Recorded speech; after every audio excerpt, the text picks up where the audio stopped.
পাক রব্বুল আলামিন ফেরেশতাকে বলবে, ও ফেরেশতা, আমাকে না দেখিয়ে, আমার জান্নাত জাহান্নামকে না দেখিয়ে তারা দিনই কথা শুনতেছে, তারা আমার নামে গুণগান গাইতেছে, তুমি সাক্ষী থাকো ফেরেশতা, তোমরা সাক্ষী থাকো। আমি ওই সমস্ত যারা ব্যক্তিরা প্যান্ডেলে বসে আছে, মজলিসে বসে আছে, তাদের সমস্ত গুনাহ খাতা বলে যে মাফ করে দিলাম। কি করে দিল ভাই? সমস্ত তার গুনাহ খাতা বলে যে মাফ করে দিল। আর আমরা ওখানে যারা ঘোরাফেরা করতেছি দোকানে, আর আমরা যারা ওখানে দোকানে ঘোরাফেরা করতেছি, তারা তাদেরকে আল্লাহ পাক রব্বুল আলামিন কবুল করেন নাই, আল্লাহ পাক রব্বুল আলামিন তাদেরকে পছন্দ করেন নাই, এই জন্য তারা ঘোরাফেরা করতেছে। আর যাদেরকে আল্লাহ তাআলা পছন্দ করছে, আর যাদেরকে আল্লাহ তাআলা পছন্দ করছে, আল্লাহ তাআলা তাদেরকে কবুল করছে, তাদেরকে এই দুনিয়ার মজলিসে জান্নাতে লাগানো হচ্ছে বসানোর তৌফিক দান করেছেন। এই ভাগ্য সবারই হয় না, এই ভাগ্য সবারই হয় না। হাদিসে পাওয়া যায়, যে ব্যক্তি একটা ভালো কাজ করে, তার একটা ভালো কাজ করার মতো সুযোগ যদি আল্লাহ তাআলা তার প্রথমে ভালো কাজটা, তার পূর্ব ভালো কাজটা আল্লাহ তাআলা তাদের কবুল হয়ে গেছে। কারণ যারা এখানে আমরা মাগরিবের নামাজ পড়েছি, একটা মাগরিবের নামাজ পড়া কি ভালো কাজ না? যারা মাগরিবের নামাজ পড়েছি, একটা ভালো কাজ করেছি, যারা জান্নাতে বাগানে এসে বসছে, এটাও একটা ভালো কাজ। এর দ্বারা আপনারা কি হচ্ছে, এর দ্বারা আপনারা বুঝে নেন আমার প্রথমে যে ভালো কাজটা, আমার যে মাগরিবের নামাজটা, যে মাগরিবের নামাজটা আল্লাহ পাক রব্বুল আলামিনের কাছে কবুল হয়ে গেছে। আরে ভাই, যারা ভালো কাজ করে ভালো কাজ করার সুযোগ পায় না, তাদের সেই ভালো কাজটা আল্লাহ তাআলা কবুল করে নেয় নাই, তাদের ভালো কাজটা আল্লাহ তাআলা কবুল করে নেয় নাই। সে ব্যক্তি ভালো কাজ করলে পূর্বে ভালো কাজ করার পর তৃতীয় একটা ভালো কাজ করার মতো সুযোগ দিয়েছেন, তার পূর্বের ভালো কাজটা আল্লাহ তাআলা কি করে নিয়েছে? কবুল করে নিয়েছেন। আমরা সবাই এগিয়ে আসি, যারা প্যান্ডেলে বসে আছে আমরা সবাই একটু এগিয়ে আসি। আল্লাহ তাআলা বলছেন, যে ব্যক্তি 5 ওয়াক্ত নামাজে এহতেরাম করবে, আল্লাহ তাআলা বলছেন, যে ব্যক্তি 5 ওয়াক্ত নামাজে এহতেরাম করবে, আল্লাহ তাআলা তাকে 5টি পুরস্কার সম্মানিত করবেন। বাকি ভাই, 5টি পুরস্কার সম্মানিত করবেন। 1 নম্বর পুরস্কার আল্লাহ পাক রব্বুল আলামিন দিবেন। 1 নম্বর আল্লাহ পাক রব্বুল পুরস্কার দিবেন, তার দুনিয়াতে থাকা অবস্থায় রিজিকের অভাব দূর করে দিবে। রিজিকের পিছনে তার দৌড়াতে হবে না, রিজিকের পিছনে তার দৌড়াতে হবে না, রিজিকই তার পিছনে দৌড়াবে। এরে ভাই, যারা 5 ওয়াক্ত নামাজ পড়েন তাদের জন্য সুখবর। কাদের জন্য ভাই? তাদের জন্য সুখবর যারা 5 ওয়াক্ত নামাজ আদায় করে। আর যারা 5 ওয়াক্ত নামাজ আদায় করে না, তাদের জন্য সুখবর না। 2 নম্বর পুরস্কার, তার কবরের প্রথম ঘাঁটি, তার প্রথম কবর, তার প্রথমের কবরের আদবটা আল্লাহ তাকে মাফ করে দেবে। কি করে দেবেন ভাই? তার যে প্রথম কবর, সেই কবরের আদবটা আল্লাহ মাফ করে দেবে। 3 নম্বর আল্লাহ পাক রব্বুল আলামিন 3 নম্বর পুরস্কার দিবেন। ওই কাল কিয়ামতের মাঠে এত ভয়ঙ্কর দিনে আল্লাহ পাক রব্বুল আলামিন ওই বান্দার জানাটা আমলনামা দিবে। ওই বান্দা কোন বান্দা? যে বান্দায় দুনিয়াতে থাকা অবস্থায় 5 ওয়াক্ত নামাজের ইহতেমাম করবে। কয় ওয়াক্ত নামাজের ভাই? 5 ওয়াক্ত নামাজের। 4 ওয়াক্ত নামাজের ইহতেমাম করে দেবে না। আরে ভাই, কেমন নামাজ কি আছে? ফজর নামাজ পড়ে না, ফজর নামাজ না পড়ে, ঠান্ডার কারণে ফজর নামাজ না পড়ে তারা শুধু জোহর আসর মাগরিব ইশা করে নেয়। না রে ভাই, যে ব্যক্তি কুরবানি মুজাহাদা করবে, যে ব্যক্তি কুরবানি মুজাহাদা করবে, ঠান্ডার সময় উঠিয়া আল্লাহ তাআলার হুকুম আদায় করবে, আল্লাহ তাআলার হুকুম পালন করবে, আল্লাহ তাআলা তাকে 5টি পুরস্কার সম্মানিত করবেন। 4 নম্বর আল্লাহ পাক রব্বুল আলামিন পুরস্কার দেবেন। যে ফুলসিরাতের যে রাস্তা আছে, সেই ফুলসিরাতের রাস্তাটা তাকে ফিতনায় পার করে দেবেন। আরে ভাই, আপনি দুনিয়াতে থাকা অবস্থায় আপনার ঘরে কারেন্ট নেন, কারেন্ট নেওয়ার পর যখন কারেন্ট থাকে, যখন আপনি সুইচ দেন, সঙ্গে সঙ্গে সে বাল্ব জ্বলে ওঠে, সে বাল্ব সঙ্গে সঙ্গে জ্বলে ওঠে। ওইরকম ভাবে আপনাকে ভিত্তিতে নেয়, আপনাকে সেই ফুলসিরাতের রাস্তাটা আপনাকে পার করে দেবেন। 5 নম্বর পুরস্কার আল্লাহ পাক রব্বুল আলামিন দিবেন, তাকে বিনা হিসেবে জান্নাতে দিবেন। সুবহানাল্লাহ। কি দিবেন ভাই? বিনা হিসেবে জান্নাতে দিবেন। তাহলে আমরা সবাই রাজা আছি কিনা সে 5 ওয়াক্ত নামাজ আদায় করার জন্য এটা আমি শহীদ? আর ভাই, যারা 5 ওয়াক্ত নামাজ শহীদ আদায় করতে হবে, আল্লাহ পাক রব্বুল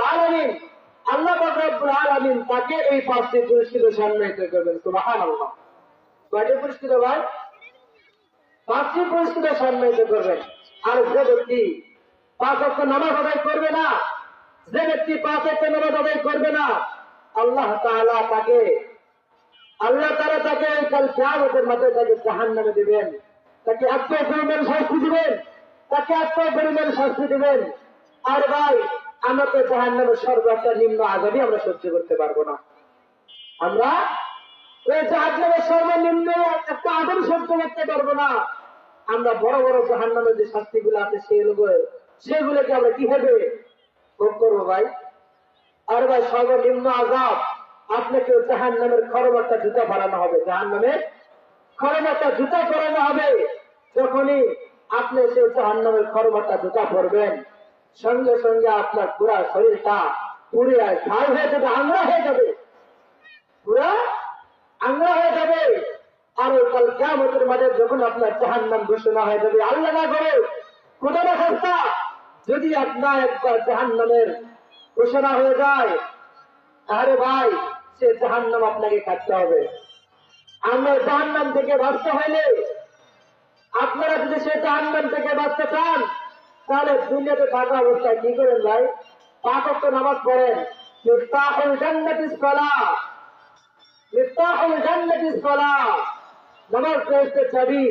যদি আপনি দুনিয়াতে থাকা অবস্থায় ভাই সমস্ত আল্লাহ তাআলার হুকুম আহকাম মানলেন, কিন্তু একটা হুকুম মানলেন না, কি ভাই? একটা হুকুম আপনি মানলেন না, সেটা হচ্ছে নামাজ।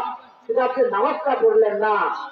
ওই কাল কিয়ামতের মাঠে আপনাকে জান্নাতে দেবে, আল্লাহ তাআলা জান্নাতে দেবে, কিন্তু আপনাকে সেই জান্নাতের চাবি দেবে না। কি করবে না ভাই? সে জান্নাতের চাবি দেবে না। তখন কি করবেন?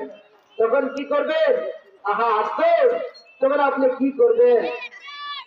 তখন ঘুরিয়া ওই জান্নাতে আর কি যাবে? তখন আল্লাহ তাআলা উল্টা আপনাকে জাহান্নামে দিয়ে দিবে। কি করবে? আল্লাহ তাআলা তাকে জাহান্নামে দিয়ে দিবে। আর ভাই, এখনো সময় আছে, আপনাদের এখনো সময় আছে। কি করে নাও? তওবা করিয়ে নাও। কারণ যখন আপনার মৃত্যু আসিয়ে যাবে, তখন বাঁচার কোনো উপায় নাই। তখন তওবা করার কি নেই ভাই? উপায় নেই। যখন আপনার মৃত্যু এসে যাবে, তখন আপনার আমলনামার যে দরজা আছে, সেই দরজাটাও আপনার বন্ধ হয়ে যাবে। কি হবে ভাই? সেই দরজাটাও আপনার বন্ধ হয়ে যাবে। আর ভাই, আল্লাহ তাআলা আপনাকে এত বড় ধন সম্পদের মালিক বানাইছে। আরে ভাই, আল্লাহ তাআলা আপনাকে এত বড় ধন সম্পদের মালিক বানাইছে, কিন্তু আল্লাহ তাআলার দেওয়া সেই ধন সম্পদের আপনি শুকর আদায় করলেন না। আল্লাহ তাআলা দুনিয়াতে থাকা অবস্থায় আপনার ধন সম্পদকে সিনিয়র নেবে তো নেবে, এভাবে কাল কিয়ামতের মাঠে ইন্না আযাবিল্লাহ তাকে কঠিন আযাবে ভোগ করতে হবে। কি করতে হবে? কঠিন আযাব তাকে ভোগ করতে হবে। আর ভাই, পাশের এক ব্যক্তি খুব গরিব, তিনি আসছে আপনার কাছে টাকা হাওলাত নেওয়ার জন্য, কেনার জন্য, ভাই ঋণ নেওয়ার জন্য, কিন্তু আপনি তাকে ঋণ দিতেছেন না। আপনি বখিলাতগিরি করতেছেন। আপনি কি করতেছেন? আপনি বখিলাতগিরি করতেছেন, আপনি কিপটামি করতেছেন, কিন্তু তাকে কি করতেছেন না ভাই? তাকে ঋণ দিতেছেন না, তাকে আপনি হাওলাত দিতেছেন না। আরে ভাই, তিনার একটা মুসিবত হইতেছে, কিন্তু তাকে আপনি কি করতেছেন না? টাকা দিয়ে সহযোগিতা করে কি করতেছেন না ভাই? সহযোগিতা করতেছেন না। ওই কাল কিয়ামতের মাঠে যখন আল্লাহ পাক রব্বুল আলামিন আপনাকে পাকড়াও করবে, আল্লাহ পাক রব্বুল আলামিন তোমাকে যখন পাকড়াও করবে ভাই, তখন কি করবে? তোমার জন্য একটা গরিব লোক না খেয়ে আছে, আপনার কাছে আছে ঋণ নেওয়ার জন্য। আরে ভাই, আল্লাহ তাআলা আপনাকে তো টাকা দিতে, ধন সম্পদ দিয়েছে, আপনি একটা কাপড়ে ঋণ দেন। কি করেন? ঋণ দেন। কেউ আপনার থেকে যেটা হাওলাত চায়, তাকে আপনি হাওলাত দেন। কারণ যখন আপনি হাওলাত দেবেন, যখন আপনি কি করবেন? হাওলাত দিবেন, তখন আপনি সদকা করার যে সব, আপনি সেই সব পায় দেবেন। আরে ভাই, আপনি তো সেই সব পাবেন, আপনি তো সেই সব পাবেন। তার যে একটা মুসিবত আছে, সেই মুসিবতটা কি হয়ে গেল, কি হয়ে গেল, সেই মুসিবত থেকে সেই ব্যক্তি বেঁচে গেল। আরে ভাই, আপনি একটা মানুষকে, যখন একটা মানুষ আপনার কাছে হালাত নেওয়ার জন্য, টাকা পয়সা কিছু হালাত নেওয়ার জন্য আসে, তখন কি করেন, তাকে হাওলাত দেন। কারণ আপনি তো সেই টাকাটা তো আপনি আবার পাবেন, সেই টাকাটা তো আপনি আবার পাবেন, এবং টাকাটা তো পাবেন, এবং আপনি যে তাকে হাওলাত দিলেন, এই হাওলাত দেওয়ার বদৌলতে আল্লাহ তাআলা আপনাকে সদকা করাতে সব, সে সবও আল্লাহ তাআলা আপনাকে দিয়ে দেবেন।